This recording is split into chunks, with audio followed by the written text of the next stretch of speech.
Welcome to our channel. Have you ever wondered whether it's better to buy a brand new car or a used one? This is a question that many people, including your friends and family, probably think about a lot.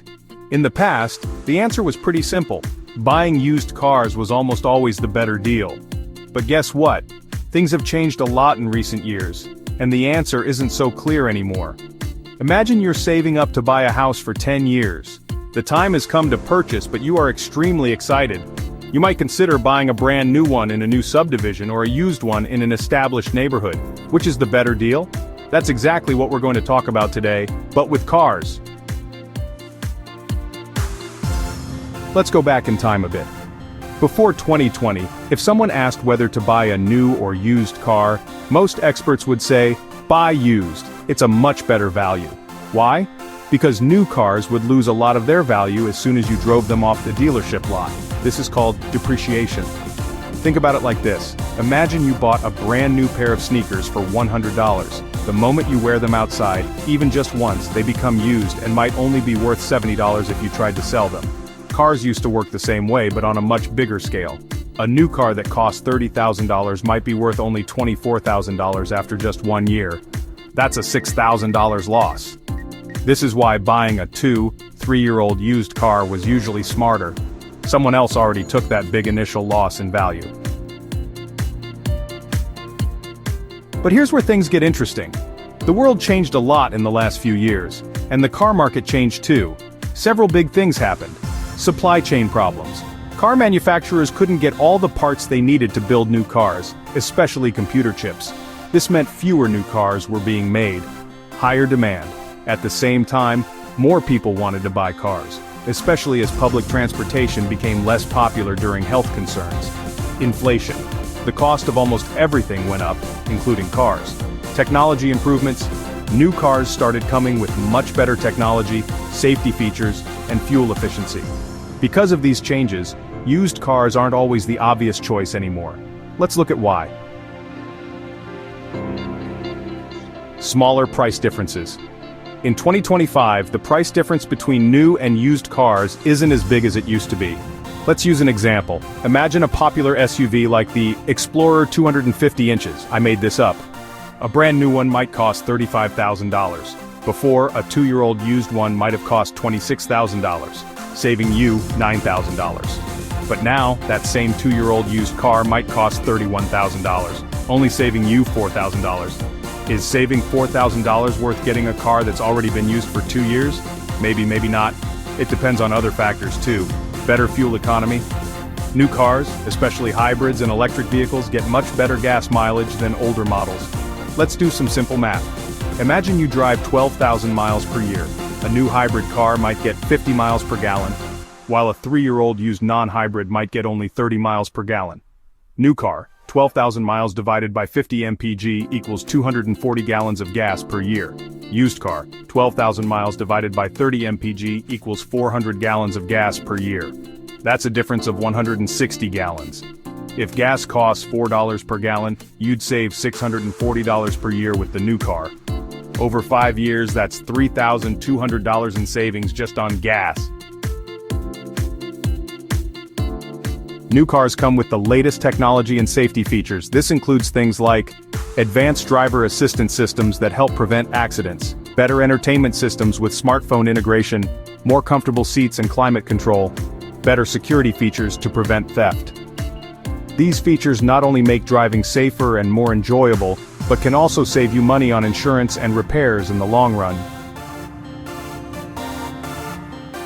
When you buy a new car, it comes with a warranty, basically a promise from the manufacturer that if something breaks, and it's not your fault, they'll fix it for free.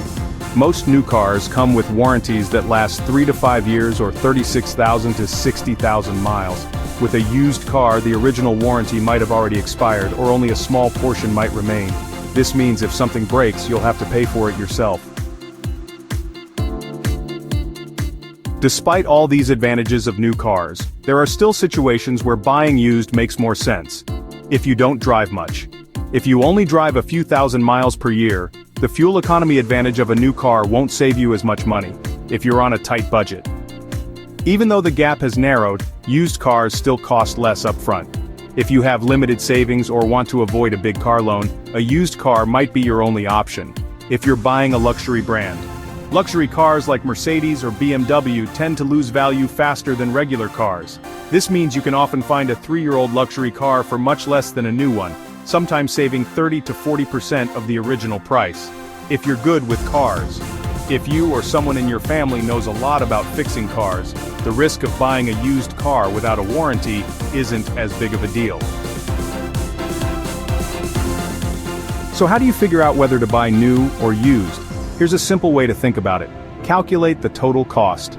Don't just look at the purchase price. Consider how much you'll spend on gas, how much repairs might cost, how much insurance will cost, how long you plan to keep the car. Think about your needs. Do you need the latest safety features? Do you drive a lot? Consider your financial situation. How much can you afford to spend up front? Let's look at an example to make this clearer. The Martinez family is deciding between a new compact SUV for $32,000 that gets 40 mpg, a 3-year-old version of the same SUV for $25,000 that gets 30 mpg. They drive about 15,000 miles per year and plan to keep the car for at least 6 years. Gas costs about $4 per gallon in their area. New car gas cost, $15,000 divided by 40 times $4 equals $1,500 per year. Used car gas cost, $15,000 divided by 30 times $4 equals $2,000 per year. Gas savings with new car, $500 per year, times 6 years equals $3,000. The price difference is $7,000, but they'll save $3,000 on gas. Plus, the new car comes with a 5-year warranty, while the used car's warranty has already expired. For the Martinez family, if they can afford the higher upfront cost, the new car might actually be the better deal in the long run, especially when you factor in the peace of mind from the warranty.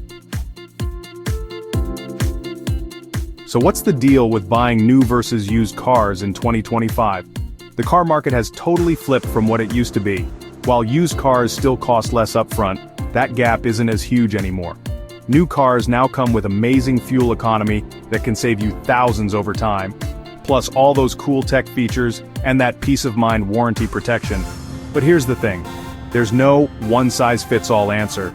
It all comes down to your specific situation.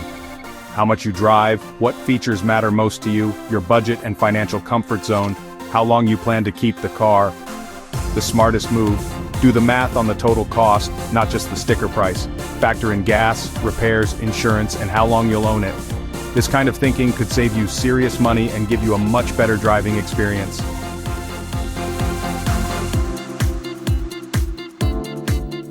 If you are in the market for a car, you are now armed with the knowledge about depreciation, fuel economy, and total cost of ownership. This puts you way ahead of the game. Hey, if you found this helpful, don't forget to smash that like button and hit subscribe. Drop a comment below with your thoughts. Would you go new or used for your first car? And check out our next video. 5 sneaky fees car dealers try to hide. Don't get tricked. It's got all the insider info you need before setting foot in a dealership. See you there.